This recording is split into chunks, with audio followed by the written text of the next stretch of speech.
जय श्री कृष्णा, राधे राधे। आप सभी भक्तों का आपके अपने YouTube चैनल श्री कृष्ण दीवानी में हार्दिक स्वागत है। आज आप सुन रहे हैं पौष मास महात्म्य के 25वें और 26वें दिन की कथा। पिछले अध्याय की कथा में आप सभी ने सुना था कि राजा दृढ़धनुआ के वाल्मीकि ऋषि को पूछने पर वाल्मीकि ऋषि ने राजा दृढ़धनुआ से दीपदान का महात्म्य बतलाते हुए राजा चित्रबाहु और अगस्त्य मुनि की कथा सुनाई थी, जिसमें अगस्त्य मुनि ने राजा चित्रबाहु से बताया था कि उनके द्वारा अपने पूर्व जन्म में पोष के महीने में दीपदान करने से आज के जन्म में इस जन्म में वह राजा बने हैं, उन्हें अकंटक राज्य की प्राप्ति हुई है। पोष के महीने में मनुष्य को घी से अथवा तिलों के तेल से अखंड दीपक जलाना चाहिए। उपवास से पुरुषोत्तम मास का व्रत करें तो फिर तो कहना ही क्या है। इतना कहकर चित्रबाहु से पुलस्त्य मुनि आशीर्वाद देकर उनको वहां से चले गए। पिछले अध्याय में आप सबने यह कथा सुनी थी। अब आज इससे आगे की कथा का श्रवण करेंगे। तो आइए सर्वप्रथम भगवान का स्मरण करते हुए आप सभी मेरे साथ बोलिए, ओम सूर्याय नमो नमः, ओम नमो नारायण, ओम नमो नारायण।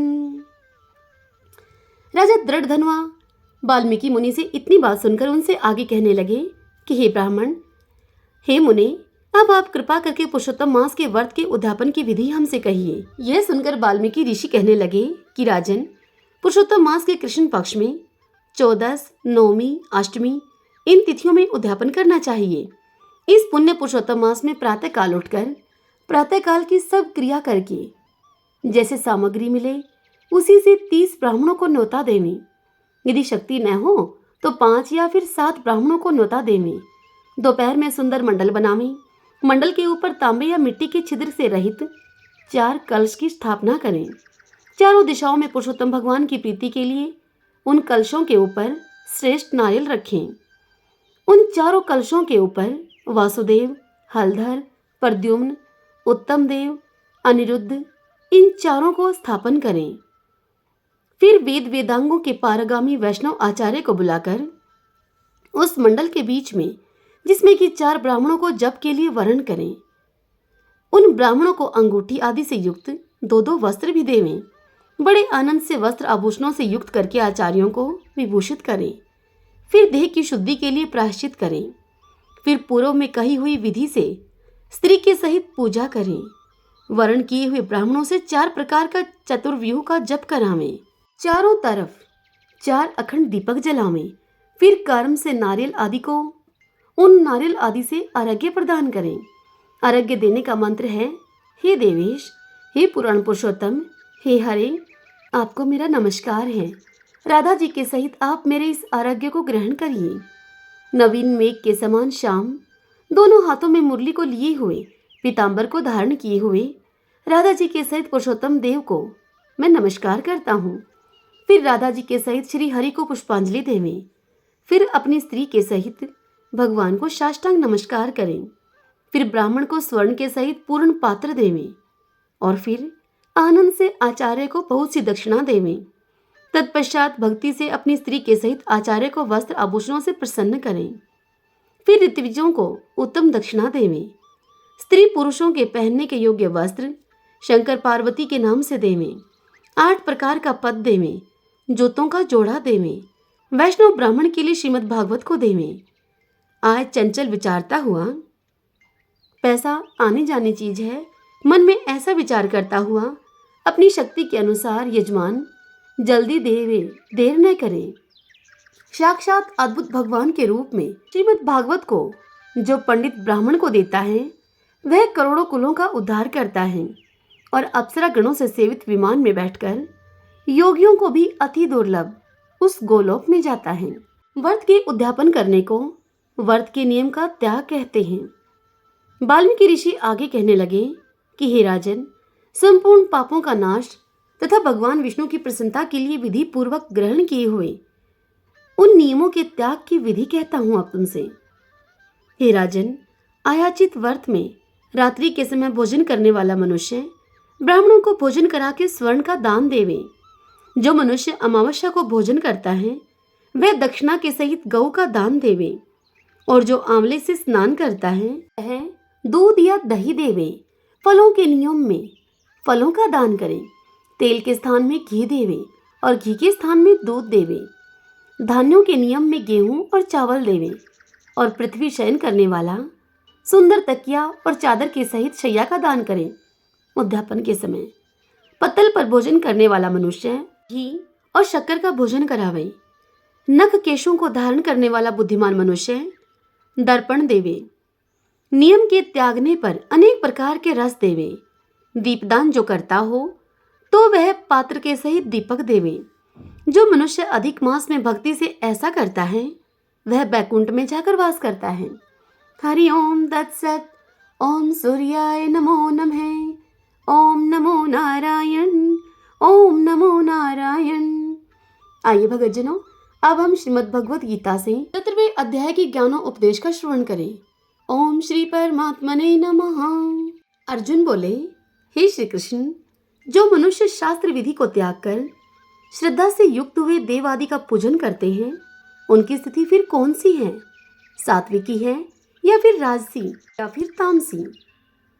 तब श्री भगवान बोले अर्जुन से कि हे अर्जुन, मनुष्यों की वह शास्त्रीय संस्कारों से रहित केवल स्वभाव से उत्पन्न श्रद्धा सात्विकी और राजसी तथा तामसी ऐसे तीनों प्रकार की ही होती हैं। उसको तू मुझसे सुन। हे भारत, सभी मनुष्यों की श्रद्धा उनके अंतःकरण के अनुरूप होती है। यह पुरुष श्रद्धामय है, इसलिए जो पुरुष जैसी श्रद्धा वाला है वह स्वयं भी वही है। सात्विक पुरुष देवों को पूजते हैं, राजस पुरुष यक्ष और राक्षसों को, तथा अन्य जो तामस मनुष्य हैं वे प्रेत और भूतगणों को पूजते हैं। जो मनुष्य शास्त्र विधि से रहित केवल मन कल्पित घोर तप को तपते हैं और दंभ तथा अहंकार से युक्त एवं कामना, आसक्ति और बल के अभिमान से भी युक्त हैं, जो शरीर रूप से स्थित भूत समुदाय को और अंतःकरण में स्थित मुझ परमात्मा को भी क्रश करने वाले हैं, उन अज्ञानियों को तू आसुर स्वभाव वाले जान। भोजन भी सबको अपनी अपनी प्रकृति के अनुसार 3 प्रकार का प्रिय होता है, और वैसे ही यज्ञ, तप और दान भी 3-3 प्रकार के होते हैं। उनके इस पृथक पृथक भेद को तू मुझसे सुन। आयु, बुद्धि, बल, आरोग्य, सुख और प्रीति को बढ़ाने वाले, रसयुक्त, चिकने और स्थिर रहने वाले तथा स्वभाव से ही मन को प्रिय ऐसे आहार अर्थात भोजन करने के पदार्थ सात्विक पुरुष को प्रिय होते हैं। कड़वे, खट्टे, लवण युक्त, बहुत गर्म, तीखे, रूखे, दाहकारक और दुख, चिंता और रोगों को उत्पन्न करने वाले आहार अर्थात भोजन करने के लिए पदार्थ राजस पुरुष को प्रिय होते हैं। जो भोजन अधप का, रस रहित, दुर्गंध युक्त, बासी और उच्छिष्ट है तथा जो अपवित्र भी है वह भोजन तामस पुरुष को प्रिय होता है। जो शास्त्र विधि से नियत यज्ञ करना ही कर्तव्य है, इस प्रकार मन को समाधान करके फल न चाहने वाले पुरुषों के द्वारा किया जाता है, वह सात्विक कर्म है। परंतु हे अर्जुन, केवल दंभाचरण के लिए अथवा फल को भी दृष्टि में रखकर जो यज्ञ किया जाता है उस यज्ञ को तू राजस यज्ञ जान।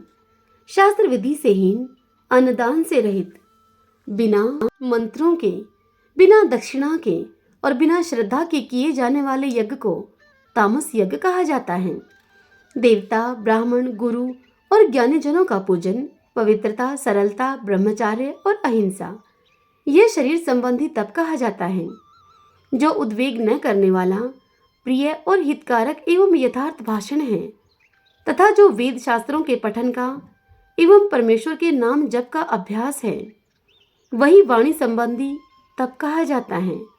मन की प्रसन्नता, शांत भाव, भगवत चिंतन करने का स्वभाव, मन का निग्रह और अंतःकरण के भावों की भली भांति पवित्रता, इस प्रकार यह मन संबंधी तप कहा जाता है।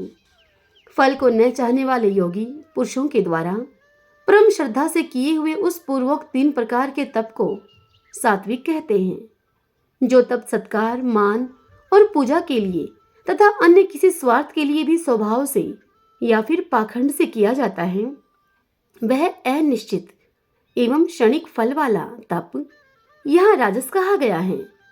जो तप मूढ़ता पूर्वक हठ से, मन से, वाणी से और शरीर की पीड़ा के सहित अथवा दूसरे के अनिष्ट करने के लिए किया जाता है, वह तप तामस कहा जाता है। दान देना ही कर्तव्य है। ऐसे भाव से जो दान दे तथा काल और पात्र के प्राप्त होने पर उपकार न करने वाले के प्रति दिया जाता है, वह दान सात्विक कहा गया है।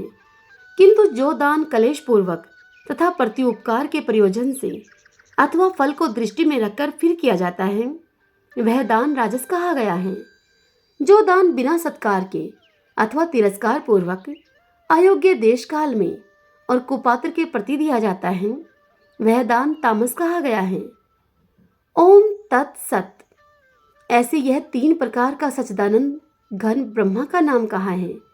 उसी से सृष्टि के आदिकाल में ब्राह्मण और वेद तथा यज्ञादि रचे गए। इसीलिए वेद मंत्रों का उच्चारण करने वाले श्रेष्ठ पुरुषों की शास्त्र विधि से नियत यज्ञ, दान और तप रूप क्रियाएं सदा ही ओम इस परमात्मा के नाम को उच्चारण करके ही आरंभ होती हैं। तत् अर्थात तत् नाम से कहे जाने वाले परमात्मा का ही यह सब है। इस भाव से फल को न चाहकर नाना प्रकार की यज्ञ, तप रूप क्रियाएं तथा दान रूप क्रियाएं कल्याण की इच्छा चाहने वाले पुरुषों के द्वारा की जाती हैं। सत अर्थात इस प्रकार यह परमात्मा का नाम सत्य भाव में और श्रेष्ठ भाव में प्रयोग किया जाता है तथा हे पार्थ, उत्तम कर्म में भी सत्य शब्द का ही प्रयोग किया जाता है तथा यज्ञ, तप और दान में जो स्थिति है वह भी सत्य इस प्रकार कही जाती है और उस परमात्मा के लिए किया हुआ कर्म निश्चय पूर्वक सत्य ऐसे कहा जाता है। हे अर्जुन, बिना श्रद्धा के किया हुआ हवन, दिया हुआ दान और तपा हुआ तप और जो कुछ भी किया हुआ शुभ कर्म है वह समस्त असत्य इस प्रकार कहा जाता है। इसलिए वह न तो इस लोक में लाभदायक है और न ही मरने के बाद ही। हरि ओम तत्सत। ओम श्री परमात्मने नमः। भक्तजनों, आज की यह कथा आप सबको कैसी लगी?